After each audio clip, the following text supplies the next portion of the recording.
രാധ ഞാൻ രാധ കണ്ണനെ മറക്കാത്ത രാധ. രാധ ഞാൻ രാധ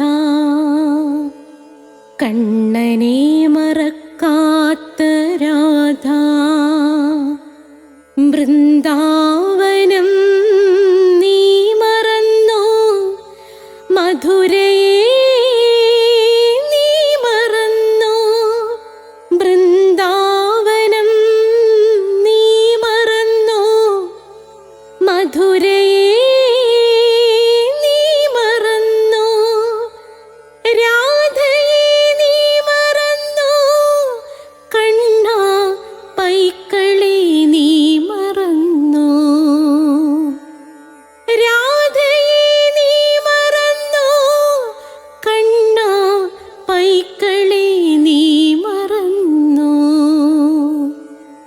രാധ രാധ രാധ രാധ മറന്നിട്ടും മറക്കാത്ത രാധ. മറന്നിട്ടും മറക്കാത്ത രാധ. രാധേ രാധേ രാധേ രാധേ മറന്നിട്ടും മറക്കാത്ത രാധ. മറന്നിട്ടും മറക്കാത്ത രാധ.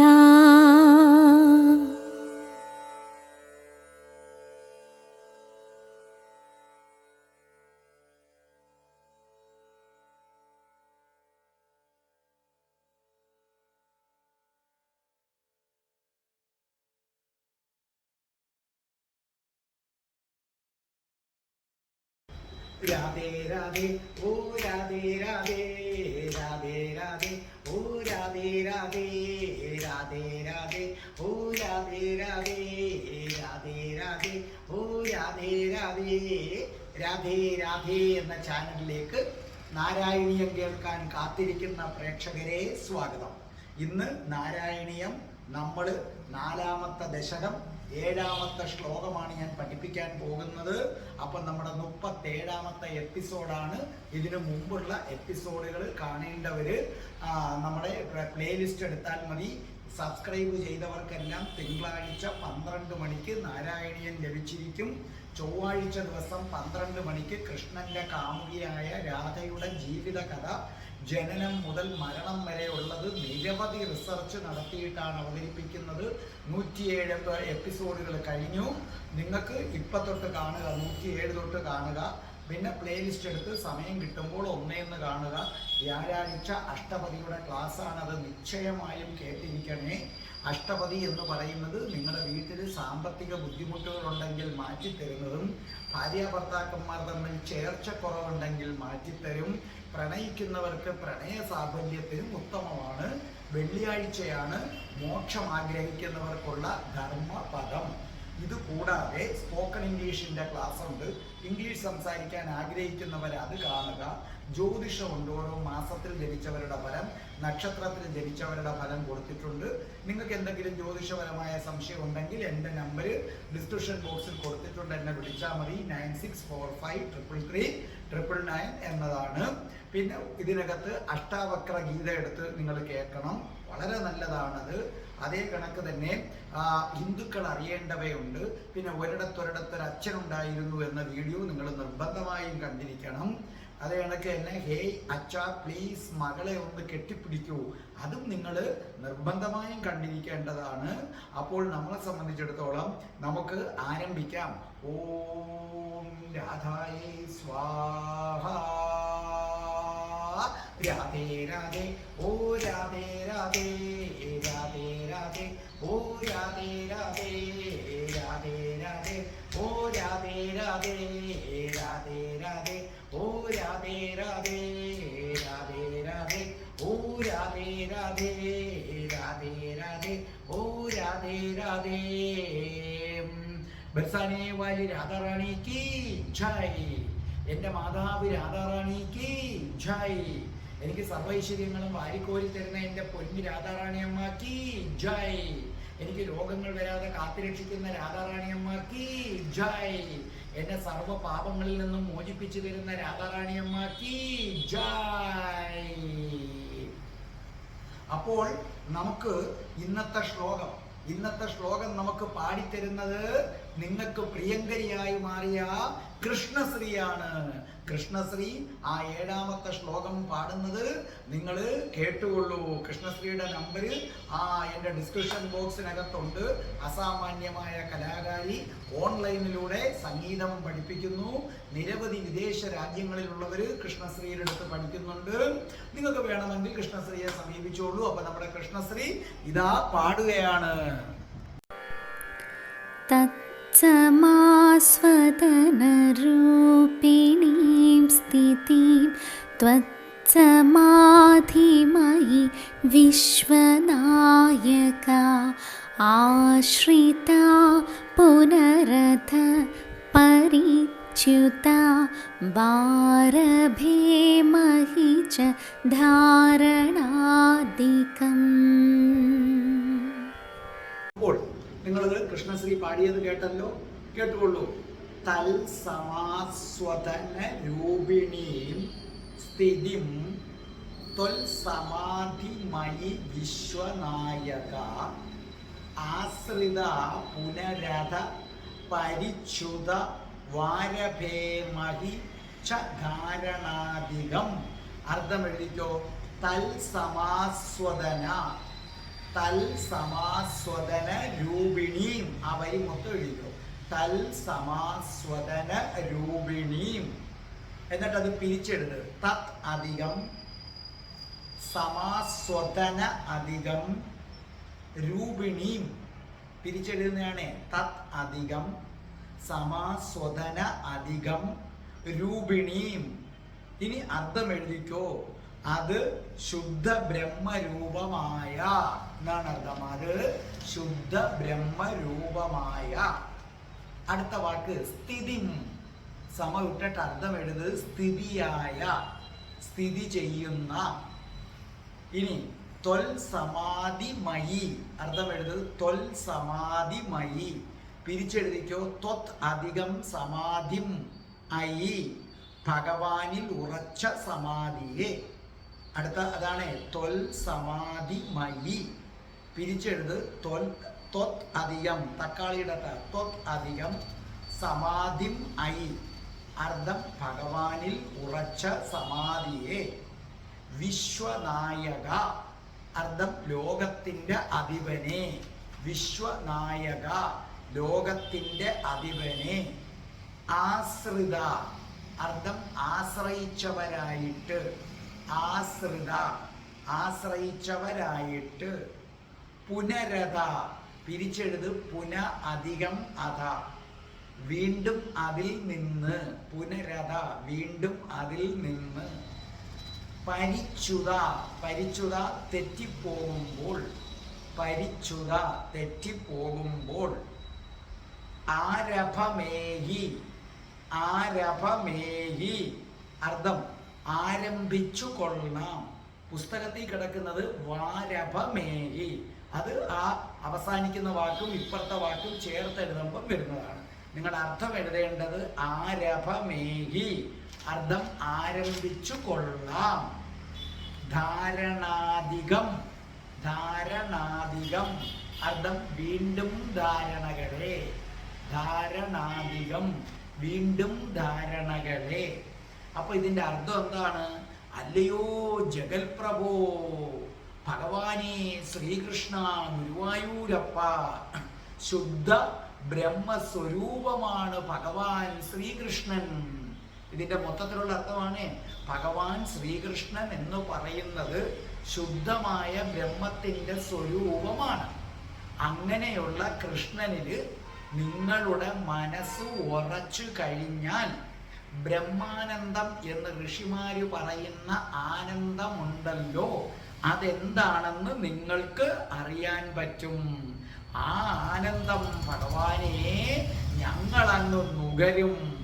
അങ്ങനെ നുകർന്ന് ഭഗവാനെ ഞങ്ങൾ സമാധി അവസ്ഥയിലെത്തും. അപ്പൊ ശുദ്ധ ബ്രഹ്മസ്വരൂപമായ ഭഗവാൻ ശ്രീകൃഷ്ണനിൽ മനസ്സുറയ്ക്കുമ്പോൾ ബ്രഹ്മാനന്ദം എന്തെന്നറിയും.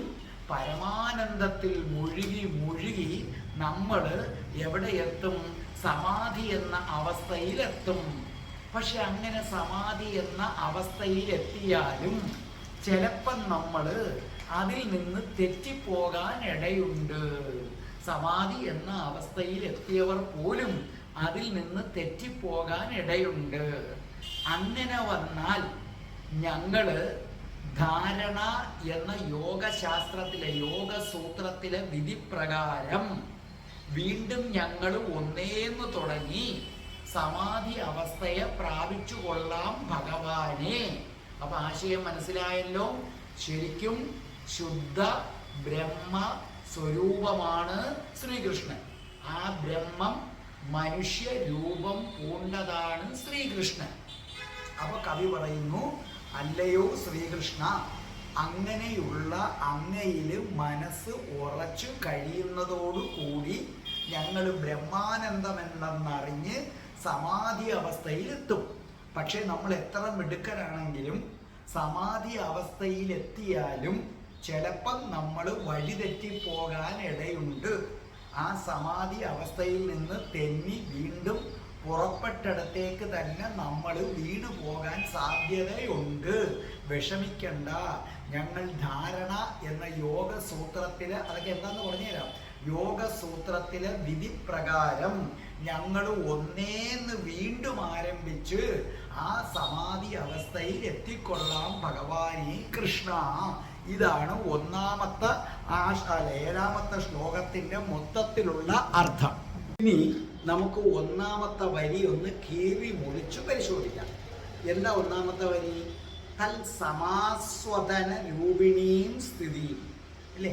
തൽ സമാസാദന രൂപിണീം, അത് ശുദ്ധമായ ബ്രഹ്മരൂപമാണ്. സ്ഥിതിയും, സ്ഥിതിയെ, ആ അവസ്ഥയെ. അതായത് ഇവിടെ വളരെ ശ്രദ്ധിച്ചു കേൾക്കേണ്ട കാര്യമാണ്. ശുദ്ധമായ ബ്രഹ്മരൂപമേത് എന്നാര് ചോദിച്ചാലും അതിന് ഒറ്റ ഉത്തരം മാത്രമേ ഉള്ളൂ. ശുദ്ധമായ ബ്രഹ്മരൂപം എന്ന് പറയുന്നത് ഭഗവാൻ ശ്രീകൃഷ്ണൻ മാത്രമാണ്. മറ്റു ദൈവങ്ങളൊന്നും ശുദ്ധമായ ബ്രഹ്മരൂപം അല്ല, അവർ ബ്രഹ്മസ്വരൂപമല്ല എന്നറിയുക. അവരൊക്കെ ആരാണ്? ബ്രഹ്മരൂപമായ ശ്രീകൃഷ്ണന്റെ അംശങ്ങളാണ്. അതുകൊണ്ട് തന്നെ ബ്രഹ്മാനന്ദം എന്തെന്ന് അറിഞ്ഞ് സമാധി അവസ്ഥയിലെത്താനായിട്ട്, അതായത് ചുറ്റുപാടും നടക്കുന്ന ഒന്നും അറിയാതെ ഭഗവാനിൽ മനസ്സുറപ്പിച്ച് ആ ബ്രഹ്മാനന്ദം എന്തെന്ന് അനുഭവിക്കാൻ കൃഷ്ണ ഭക്തർക്ക് മാത്രമേ കഴിയൂ, വേറെ ആർക്കും കഴിയുകയില്ല. അതുകൊണ്ട് രാധാകൃഷ്ണ ഭക്തരെ, നിങ്ങളോളം ഭാഗ്യം ചെയ്തവർ വേറെ ആരുമില്ല. എന്തുകൊണ്ടെന്നാൽ ഈ പ്രപഞ്ചത്തിലെ ശിവനെ, അങ്ങനെ നിരവധി നമുക്ക് ദൈവങ്ങളുണ്ടല്ലോ. ബ്രഹ്മാവേ, അപ്പം മഹാവിഷ്ണു, അപ്പൊ ശിവനും ബ്രഹ്മാവും മഹാവിഷ്ണുവും, അങ്ങനെ സകല പുരുഷ ദൈവങ്ങളും ഭഗവാൻ ശ്രീകൃഷ്ണന്റെ അംശങ്ങളാണ്. ലക്ഷ്മി ദേവി, പാർവതി, അങ്ങനെ തുടങ്ങി സകല ദേവിമാരും, അതായത് സ്ത്രീ ദൈവങ്ങൾ മുഴുവൻ രാധാറാണിയുടെ അംശങ്ങളാണ്. അപ്പൊ ഈ പ്രപഞ്ചത്തിലെ പുരുഷന്മാര് മുഴുവൻ ശ്രീകൃഷ്ണന്റെ അംശം, പുരുഷ ദൈവങ്ങള്. സ്ത്രീ ദൈവങ്ങൾ മുഴുവൻ ആരുടെ അംശമാകുന്നു? രാധാറാണിയുടെ അംശമാകുന്നു. അപ്പൊ ഇവിടെ നിങ്ങൾ ഒരു കാര്യം വളരെയധികം നിങ്ങൾ മനസ്സിലാക്കുക. അതായത് പുരുഷനും സ്ത്രീയും ഒന്നിച്ചു ചേരുമ്പോൾ മാത്രമാണ് പൂർണ്ണമാകുന്നത്. ശ്രദ്ധിച്ചു കേട്ടോളണം. ഭഗവാൻ ശ്രീകൃഷ്ണന്റെ അംശമായ ശിവനും രാധാറാണിയുടെ അംശമായ പാർവതിയും ഒന്നിച്ചു ചേരുമ്പോഴല്ലേ അവർ പൂർണ്ണമാകുന്നത്. അതുകൊണ്ടല്ലേ അവരെ അർദ്ധനാരീശ്വരന്മാരെന്ന് വിളിക്കുന്നത്. അതുകൊണ്ട് ഈ വിശ്വം മുഴുവൻ നിയന്ത്രിക്കുന്നത് രാധാകൃഷ്ണന്മാരാണ് എന്ന സത്യം നിങ്ങൾ തിരിച്ചറിയുക. നിങ്ങൾ കാണുന്ന ഈ പ്രപഞ്ചം എന്ന് പറയുന്നത് രാധാറാണിയാണ്. നിങ്ങൾ കാണുന്ന കടല്, നദി, വൃക്ഷങ്ങള്, ഈ പ്രപഞ്ചത്തിലെ സകല ജീവികളും രാധാറാണിയുടെ അംശങ്ങളാണ്, നമ്മൾ ഉൾപ്പെടെ. അതുകൊണ്ട് തന്നെ ഈ പ്രപഞ്ചത്തിൽ ഉണ്ടാകുന്ന ഓരോരുത്തരുടെ തെറ്റുകളും അതിന് തക്കവണ്ണമുള്ള ശിക്ഷകള്, അനുഗ്രഹങ്ങള് ഇതൊക്കെ നൽകുന്നത് രാധാറാണിയാണെന്ന് അറിയുക. അതിന് മുകളിലോട്ടുള്ള ലോകങ്ങളുണ്ട്. അവിടെയാണ് ആര് ശ്രീകൃഷ്ണന്റെ റോൾ എന്ന് പറയുന്നത്. അതുകൊണ്ടാണല്ലോ അസുരന്മാരൊക്കെ ആക്രമിക്കുമ്പോൾ മറ്റു ദേവന്മാർ ഓടിച്ചെന്ന് ശ്രീകൃഷ്ണനെ പ്രാപിക്കും. അപ്പൊ ആ കൈലാസം തുടങ്ങിയ ലോകങ്ങളുണ്ടല്ലോ, മഹാവിഷ്ണുവിന്റെ വൈകുണ്ഠം, ബ്രഹ്മാവിന്റെ ബ്രഹ്മലോകം, അവിടെയുള്ള കാര്യങ്ങളൊക്കെ ഭഗവാൻ ശ്രീകൃഷ്ണൻ നോക്കുമ്പോൾ ഈ പ്രപഞ്ചത്തിന്റെ കാര്യങ്ങളൊക്കെ നോക്കുന്നത് രാധാറാണിയാണ്. അതുകൊണ്ട് രാധാകൃഷ്ണന്മാരെ ഭജിക്കുന്നവർക്ക് നിശ്ചയമായും പരമാനന്ദം അനുഭവിക്കാൻ പറ്റും. അതിൽ തന്നെ പെട്ടെന്ന് പ്രസാദിക്കുന്നത് എപ്പോഴും സ്ത്രീയാണ്. സ്ത്രീക്ക് മനസ്സലിയും. അപ്പൊ രാധാറാണിയെ പിടിച്ചു കഴിഞ്ഞാൽ രാധാറാണി അമ്മയുടെ മനസ്സലിയും. അപ്പൊ നമുക്ക് വേഗം ഗോലോകപ്രാപ്തി ഉണ്ടാകും. ഒന്ന്, രാധാഭക്തന്മാരെ കൈയൊഴിയാൻ ഒരിക്കലും ശ്രീകൃഷ്ണന് പറ്റത്തില്ല. കൃഷ്ണൻ പറയാറുണ്ട് ഇല്ലേ, രാ എന്ന് കേട്ട് കഴിഞ്ഞാൽ തന്നെ ഞാൻ ആ ഭക്തന്റെ പുറവിന് പോകും. പിന്നെ ധ എന്നും കൂടെ പറഞ്ഞാൽ ഞാൻ അവന്റെ ദാസനായി മാറും. അങ്ങനെ ആകണം. അപ്പൊ ഈ വിശ്വം മുഴുവൻ നിറഞ്ഞു നിൽക്കുന്നത് രാധാകൃഷ്ണന്മാരാണെന്നറിയുക. ഓം ശ്രീ രാധാകൃഷ്ണായ നമഃ. ഇനി നമുക്ക് രണ്ടാമത്തെ വരിയിലേക്ക് വരാം. എന്താ പറഞ്ഞിരിക്കുന്നത്? ത്വൽ സമാധിമയി വിശ്വനായക. ത്വൽ സമാധിമയി എന്ന് പറഞ്ഞാൽ അർത്ഥം ഭഗവാനിൽ ഉറച്ച സമാധിയെ വിശ്വനായക, ലോകത്തിന്റെ നായക.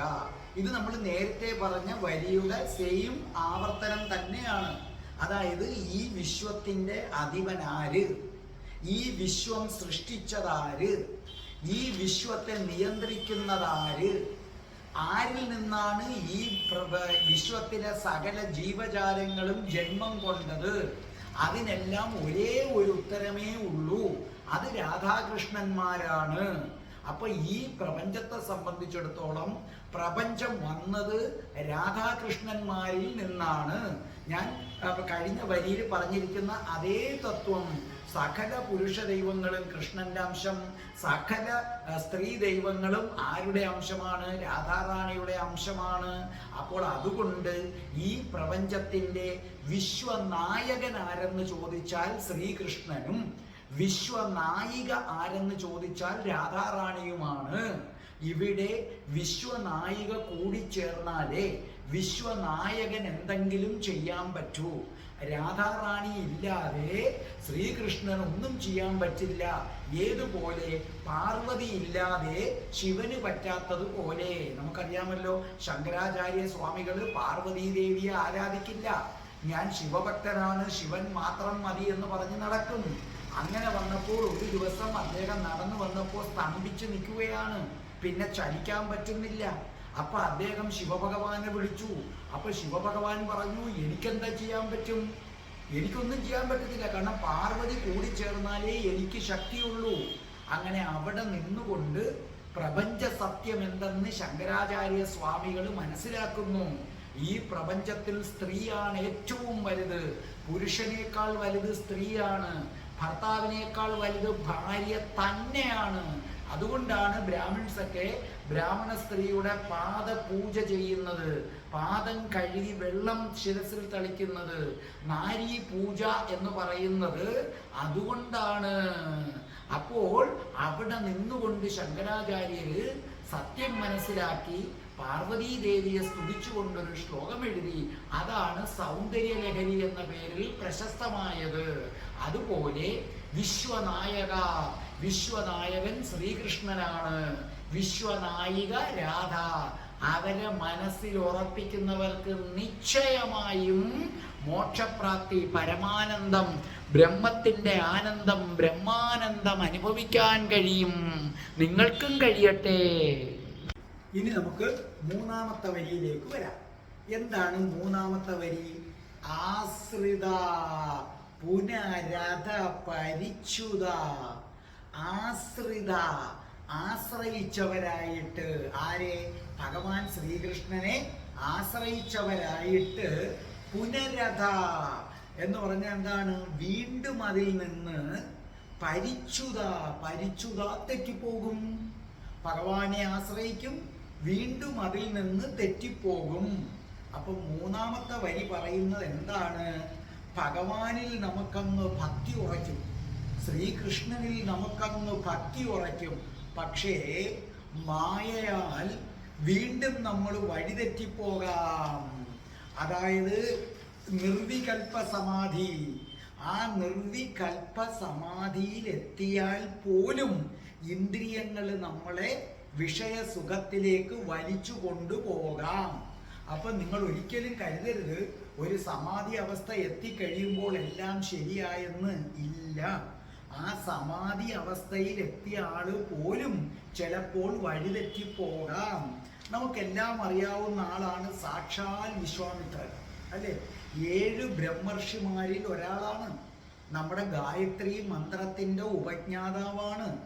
ഋഗ്വേദത്തിന്റെ 3-ാം മണ്ഡലം മുഴുവൻ എഴുതിയ ആളാണ് ആരെന്ന് പറയുന്നത്? സാക്ഷാൽ വിശ്വാമിത്രൻ എന്ന് പറയുന്നത്. പക്ഷെ ആ വിശ്വാമിത്ര മഹർഷി പോലും തപസ് ചെയ്തപ്പോൾ വിശ്വാമിത്രന്റെ തപസ് മുടക്കാൻ ഇന്ദ്രൻ മേനകയെ അയച്ചു. ആ മേനകയുടെ നൃത്തത്തിലും മേനകയുടെ മാതക സൗന്ദര്യത്തിലും വിശ്വാമിത്രൻ മയങ്ങുന്നു. അങ്ങനെ വിശ്വാമിത്രനും മേനകയും ഒന്നാകുന്നു. അതിനകത്ത് ജനിച്ച കുട്ടിയാണ് ആരെന്ന് പറയുന്നത്? ശകുന്തള. കണ്ടില്ലേ? കാമം കേറി വന്നത് കണ്ടോ? എന്നിട്ട് തീർന്നോ? ഒടുവിൽ ഈ മേനക തന്നെ ചതിക്കുകയാണെന്നറിഞ്ഞു. അങ്ങനെ ചതിക്കുകയാണെന്നറിഞ്ഞപ്പോൾ ഈ മേനകയെ ഉടനെ ശപിച്ചു കളഞ്ഞു. നീ ദേവേന്ദ്രനിൽ നിന്ന് എന്നേക്കുമായി വേർപെട്ടു പോകട്ടെ. കണ്ടോ? കോപം വന്നു. ആലോചിച്ചു നോക്കെ. 7 ബ്രഹ്മർഷിമാരിൽ ഒരാളാണ്. ഗായത്രി മന്ത്രം എഴുതിയ ആളാണ് സാക്ഷാൽ വിശ്വാമിത്രൻ. ഋഗ്വേദത്തിന്റെ 3-ാം മണ്ഡലം എഴുതിയ ആളാണ് വിശ്വാമിത്രൻ. ആ വിശ്വാമിത്രൻ വഴിതെറ്റിപ്പോയി. അപ്പൊ പിന്നെ പാവം നമ്മുടെ കാര്യം പറയണോ? അപ്പൊ നമ്മൾ ആ നിർവികൽപ്പ സമാധിയിൽ എത്തിയാലും നമ്മുടെ ഇന്ദ്രിയങ്ങൾ നമ്മളെ വിഷയസുഖത്തിലേക്ക് വലിച്ചു കൊണ്ടുപോകും. അങ്ങനെ നമ്മളെ വഴിതെറ്റിക്കുന്നതിനുള്ള കാരണങ്ങൾ പലതാണ്. അതിൽ ചിലത് ഞാൻ പറയാം. ഒന്ന്, ലയം എന്ന് പറയും. മായയാൽ നമ്മൾ വഴിതെറ്റുന്നത്. ഇപ്പം നമ്മുടെ ശരീരം നമ്മൾ നല്ല ധ്യാനത്തിൽ ഇങ്ങനെ ഇരിക്കുകയാണ്. അങ്ങനെ ധ്യാനത്തിൽ ഇരിക്കുമ്പോഴേക്കും നമ്മുടെ ശരീരത്തിലേക്ക് ഏത് കടന്നു വരും? നിദ്ര കടന്നു വരും. കാരണം നമ്മുടെ ശരീരം സാഹചര്യത്തിനനുസരിച്ച് പ്രതികരിക്കും. ഇപ്പോൾ ഭയങ്കരമായ കാറ്റടിക്കുന്ന സാഹചര്യം വന്നാൽ നമുക്ക് എന്ത് ചെയ്യും? നല്ല കുളിച്ചിട്ടും കൂടെ വന്നിരിക്കുകയാണെങ്കിൽ നമുക്ക് താനേ അങ്ങ് ഉറക്കം വരും. സാഹചര്യങ്ങളോട് നമ്മൾ എന്ത് ചെയ്യും? മനുഷ്യ ശരീരം പ്രതികരിക്കും. അപ്പൊ നമ്മളിങ്ങനെ നല്ല ധ്യാനാവസ്ഥയിൽ ഇരിക്കുമ്പോൾ ആ സമയത്ത് അറിയാതെ ഉറങ്ങിപ്പോകാം. ഇതിനെയാണ് ലയം എന്ന് പറയുന്നത്. പിന്നൊരെണ്ണം വിക്ഷേപമാണ്. വിക്ഷേപം എന്ന് പറഞ്ഞാൽ നമ്മൾ ധ്യാനിക്കുമ്പോൾ നമ്മളിപ്പോൾ ഒരു ഭഗവാൻ ശ്രീകൃഷ്ണന്റെ രൂപം, അല്ലെങ്കിൽ നിങ്ങൾക്ക് ഇഷ്ടമുള്ളൊരു ദൈവത്തിന്റെ രൂപം, അത് നിങ്ങളിങ്ങനെ ധ്യാനിച്ചു കൊണ്ടിരിക്കുമ്പോൾ എന്ത് സംഭവിക്കുന്നു? പതുക്കെ പതുക്കെ നിങ്ങളുടെ ഹൃദയത്തിലേക്ക് വേറെ ദേവന്മാര് കടന്നു വരാം, അല്ലെങ്കിൽ വേറെ നിങ്ങൾക്ക് ഇഷ്ടമുള്ള വ്യക്തികൾ കടന്നു വരാം, ഇഷ്ടമുള്ള വസ്തുക്കൾ കടന്നു വരാം. അത് നിങ്ങൾക്ക് നല്ല മനസ്സിലാകും. നിങ്ങൾ ഇപ്പോഴും നാമം ജപിക്കുമ്പോൾ നിങ്ങളുടെ മനസ്സിലേക്ക് ഇങ്ങനെ കടന്നു വരത്തില്ലേ? പ്രത്യേകിച്ചും സഹസ്രനാമ ജപത്തിൽ കടന്നു വരത്തില്ലേ? അതാണ് വിക്ഷേപം എന്ന് പറയുന്നത്. പിന്നെ കഷായം എന്ന് പറയും. അതായത് മനസ്സ് നമ്മുടെ ബ്രഹ്മത്തിൽ നിന്നും മാറി ധ്യാനരൂപത്തെ ഇഷ്ടപ്പെടാൻ തുടങ്ങും. ശരിക്കും രൂപമില്ലായ്മയാണ് യഥാർത്ഥത്തിൽ. ബ്രഹ്മത്തിന് രൂപമില്ല. ആ അവസ്ഥയിൽ എത്തിയിട്ട് നമ്മുടെ മനസ്സ് പെട്ടെന്ന് മാറി ആ ബ്രഹ്മത്തിന്റെ രൂപാവസ്ഥയിലേക്ക് എന്ത് ചെയ്യാം? തിരിച്ചു വരും. അതോടുകൂടി നമുക്ക് ആ വ്യക്തിയിൽ അല്ലെങ്കിൽ ആ ദേവനിൽ അല്ലെങ്കിൽ നമുക്ക് ഓരോരോ വസ്തുക്കളിൽ ഇതിനകത്തൊക്കെ ആഗ്രഹം വരും.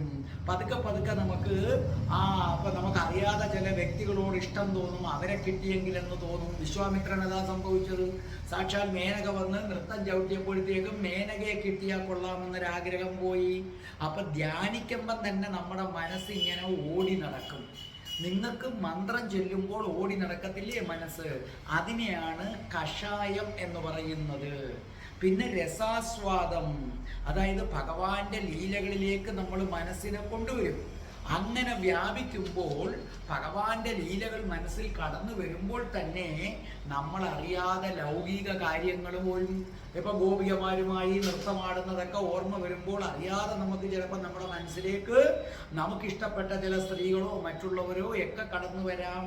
ഇങ്ങനെ നമ്മൾ നിർവികൽപ്പ സമാധിയിലെത്തിയാലും മായയിൽ അകപ്പെട്ടു പോകും.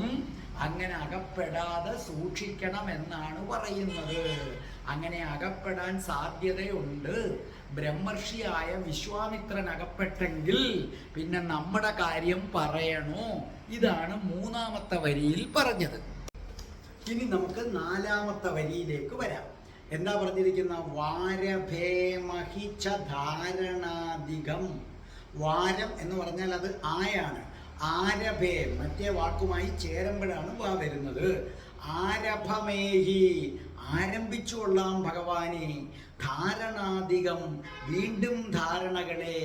അതായത് ഭഗവാനെ, ഞങ്ങൾ മായയിൽപ്പെട്ട് ഞങ്ങളുടെ ധ്യാനത്തിന് ഭംഗം വരാം ചിലപ്പോൾ. അങ്ങനെ വന്നു കഴിഞ്ഞാൽ യോഗസൂത്രത്തിൽ പറഞ്ഞിരിക്കുന്ന ധാരണ എന്ന സൂത്രപ്രകാരം ഞങ്ങൾ വീണ്ടും ഒന്നേന്ന് തുടങ്ങിക്കൊള്ളാം. ഞങ്ങളിത് ഉപേക്ഷിച്ചിട്ട് പോകത്തില്ല. അതായത് നമ്മൾ കഴിഞ്ഞ ശ്ലോകത്തിൽ പറഞ്ഞതുപോലെ ധ്യാനിക്കുമ്പം ചിലപ്പോൾ ഉറങ്ങിപ്പോകാം, ചിലപ്പോൾ ലൗകിക ചിന്തകൾ വരാം, ഉപാസിക്കുന്ന ദേവന് പകരം മറ്റു ദേവന്മാർ കടന്നു വരാം, ദേവതകൾ കടന്നു വരാം, മനസ്സിൽ ചില മനുഷ്യരൂപങ്ങൾ വരാം, അല്ലെങ്കിൽ ജന്തുജാലങ്ങൾ വരാം. മനസ്സിങ്ങനെ ഓടി നടക്കും.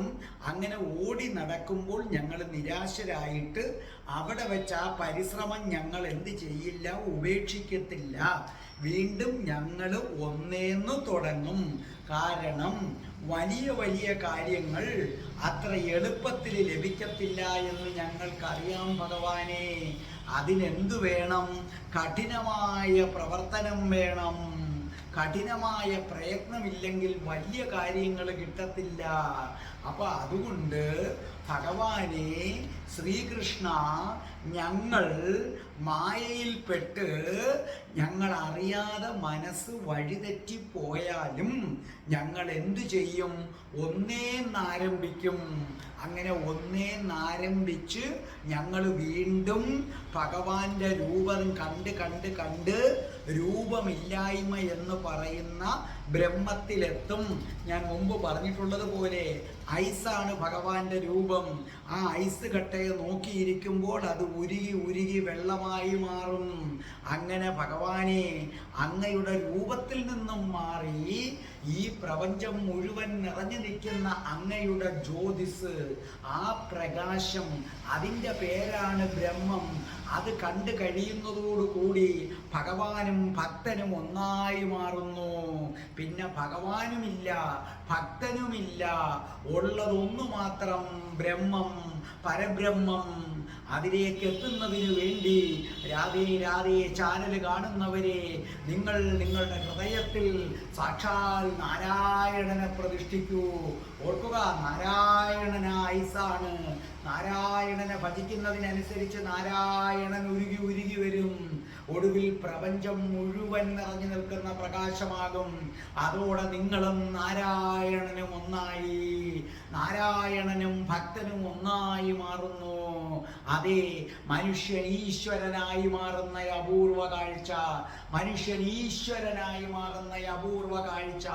അതിനുവേണ്ടി ഹൃദയത്തിൽ നാരായണനെ വെച്ച് പ്രാർത്ഥിക്കൂ. ഓം നാരായണായ നമഃ. ഓം നമോ നാരായണായ ഓം നമോ നാരായണായ.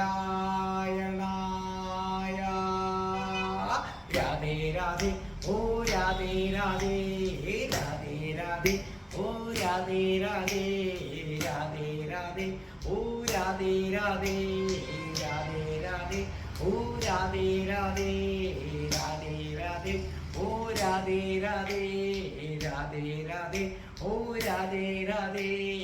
ബർസാനെ വാലി രാധാറാണി കി ജയ്. ഓം ശ്രീം ഹ്രീം ക്ലീം ഐം രം രാസേശ്വരി രാധികായേ സ്വാഹ.